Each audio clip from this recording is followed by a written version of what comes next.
अस्सलाम वालेकुम दोस्तों, मैं हूं उमरान रफीक। दोस्तों, आज की इस वीडियो में हम ट्रांसफार्मर से रिलेटेड कुछ एडवांस्ड इंटरव्यू क्वेश्चंस के बारे में बात करने वाले हैं। इस पर मैंने पहले भी वीडियो बनाई हुई है, लेकिन उसमें जो है वो बेसिक क्वेश्चंस कवर किए हुए हैं।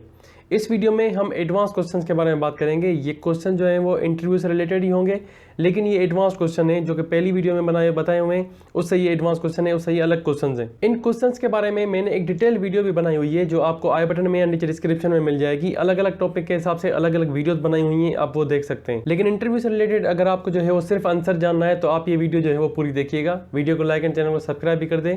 चलते हैं वीडियो की तरफ। दोस्तों, सबसे पहले जो कॉन्सेप्ट आ जाता है यहाँ पे, वो होता है बिग रिले के बारे में। इंटरव्यू में पूछा जाता है कि बिग रिले के बारे में आपका कॉन्सेप्ट क्या है, या बिग रिले के बारे में बताइए, बिग रिले है क्या। तो बिग रिले जो है, या उसको बक्कल्स रिले भी कहते हैं, ये एक्चुअली गैस एक्चुएटेड डिवाइस है। ये सेफ्टी डिवाइस है, ये प्रोटेक्शन डिवाइस है ट्रांसफार्मर के लिए। बिग रिले क्या करता है कि आपका जो ऑयल होता है कूलिंग के लिए, या कूलेंट के लिए, या इंसुलेशन के लिए जो ऑयल यूज होता है वाइंडिंग के कूलिंग के लिए, अगर वो हीट ज़्यादा हो तो वो डिकम्पोज हो जाता है। डिकम्पोज होने के बाद उसमें से गैस निकलती है।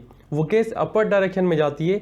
वो जैसे ही गैस अपर डायरेक्शन में जाती है, उस बुक्कोज रिले तक पहुंचती है, तो बुक्कोज रिले उस गैस को एबनॉर्मल समझता है। उसको एबनॉर्मलिटी मालूम करके उसको जो है वो ट्रिप करवा देता है। इसीलिए बुक्कोज रिले को गैस एक्चुएटेड डिवाइस कहते हैं। अब यहाँ पे आपको ये भी बात जहन में होनी चाहिए कि बुक्कोज रिले जो है वो ट्रांसफार्मर से सिर्फ इंटरनल फॉल्ट्स को ही प्रोटेक्शन प्रोवाइड करता है। एक्सटर्नल फॉल्ट्स का बुक्कोज रिले के साथ कोई भी लेना देना नहीं है।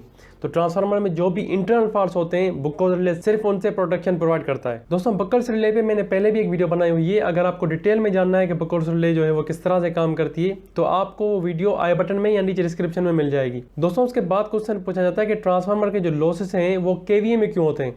दोस्तों, आपको पता होगा ट्रांसफार्मर में जो है वो दो टाइप ऑफ लॉस होते हैं। एक होते हैं कोर लॉसेस, दूसरे होते हैं कॉपर लॉसेस।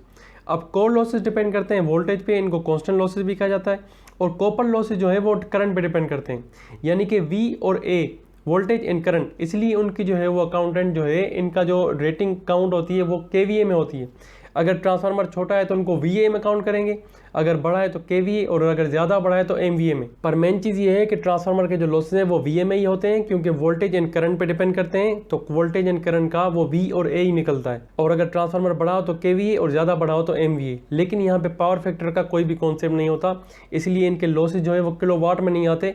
सिर्फ वोल्टेज एंड करंट पे डिपेंड करता है लॉसेज। तो KVA या MVA या VA सिर्फ इन पे डिपेंड करते हैं। दोस्तों, इंटरव्यू में जब आप ये बात करेंगे कि ट्रांसफार्मर के जो लॉसेस हैं वो डिपेंड करते हैं वोल्टेज और करंट पे, तो आपसे वहाँ पे क्रॉस क्वेश्चनिंग में ये सवाल भी पूछा जा सकता है कि अगर सिस्टम का, अगर हम पावर फैक्टर इंक्रीज करते हैं या सिस्टम का पावर फैक्टर डिक्रीज होता है किसी भी वजह से, तो क्या ट्रांसफार्मर पे इफेक्ट होगा कि नहीं होगा। दोस्तों, यहाँ पे इंटरव्यूअर जो है वो कहना चाहता है कि आपके ट्रांसफार्मर में तो पावर फैक्टर का कोई इफेक्ट नहीं है, लेकिन अगर ट्रांसफार्मर आपके सिस्टम के साथ कनेक्टेड है, उस सिस्टम का अगर पावर फैक्टर जो है वो इंक्रीज हो रहा है या डिक्रीज हो रहा है, तो उसका क्या ट्रांसफार्मर पे जो है वो इफेक्ट होगा कि नहीं होगा। तो दोस्तों, हाँ, इफेक्ट होगा, लेकिन ये सिस्टम के हिसाब से आप जवाब देंगे। आपको पता है कि पावर फैक्टर जो है वो इन्वर्सली प्रोपोर्शनल है करंट के साथ। अगर आपका पावर फैक्टर जो है वो डिक्रीज होगा तो आपका करंट जो है वो इंक्रीज होगा। मतलब अगर पावर फैक्टर आपका पुअर होगा तो आपका करंट जो है वो ज़्यादा वहाँ पे यूज़ होगा, ज़्यादा वहाँ पे यूटिलाइज होगा। तो अगर आपके सिस्टम का पावर फैक्टर डिक्रीज हो रहा है, वो 0.9 से 0.7 की तरफ आ रहा है, तो आपका सिस्टम का जो करंट है वो इंक्रीज होगा। और वो करंट जो है वो सीधी सी बात है इफेक्ट करेगा ट्रांसफार्मर के साथ, क्योंकि आपका ट्रांसफार्मर से उसी सिस्टम के साथ कनेक्टेड है। अब जब वो ट्रांसफार्मर का करंट ओवरऑल बढ़ेगा, तो आपके जो है वो कॉपर लॉसेस जो है बढ़ेंगे, क्योंकि कॉपर लॉसेस जो हैं वो आपके करंट पे डिपेंडेंट है। तो ओवरऑल आपके जो कॉपर लॉसेस हैं वो इन्वर्सली प्रोपोर्शनल है पावर फैक्टर के साथ।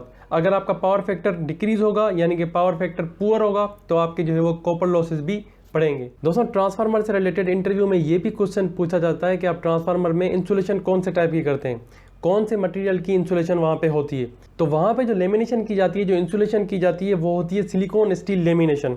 लेकिन यहाँ पे आप ये बात याद रखिए कि सिलिकॉन स्टील लेमिनेशन हमारी प्राइमरी इंसुलेशन है। इसके अलावा भी जो है वो ट्रांसफार्मर्स में लेमिनेशन होती है। इसके अलावा भी ट्रांसफार्मर्स में हम इंसुलेशन प्रोवाइड करते हैं, जैसे कि वुड हो गया, फाइबर ग्लास हो गया, मिका हो गया।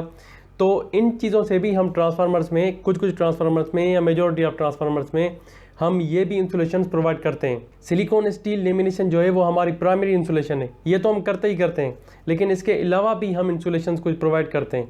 तो दोस्तों ये कुछ एडवांस क्वेश्चंस हैं जो कि इंटरव्यू में पूछे जाते हैं। अगर आप एक्सपीरियंसड हैं, किसी इंडस्ट्री से आए हुए हैं, तो इन क्वेश्चंस के बारे में आपसे इंटरव्यू में पूछा जा सकता है। दोस्तों ट्रांसफार्मर से रिलेटेड मैंने पहले भी वीडियोस बनाई हुई हैं, आपको जो है उनकी लिंक या ऊपर आई बटन में या नीचे डिस्क्रिप्शन में मिल जाएगी। अभी आपकी स्क्रीन पे भी ट्रांसफार्मर से रिलेटेड कुछ वीडियोस आ रही होंगी, आप वो भी देखें। वीडियो पसंद आने की सूरत में वीडियो को लाइक एंड चैनल को सब्सक्राइब जरूर कर दीजिए, साथ में बेल आइकन को प्रेस करें ताकि आपको नोटिफिकेशंस मिलती रहें। Thank you for watching.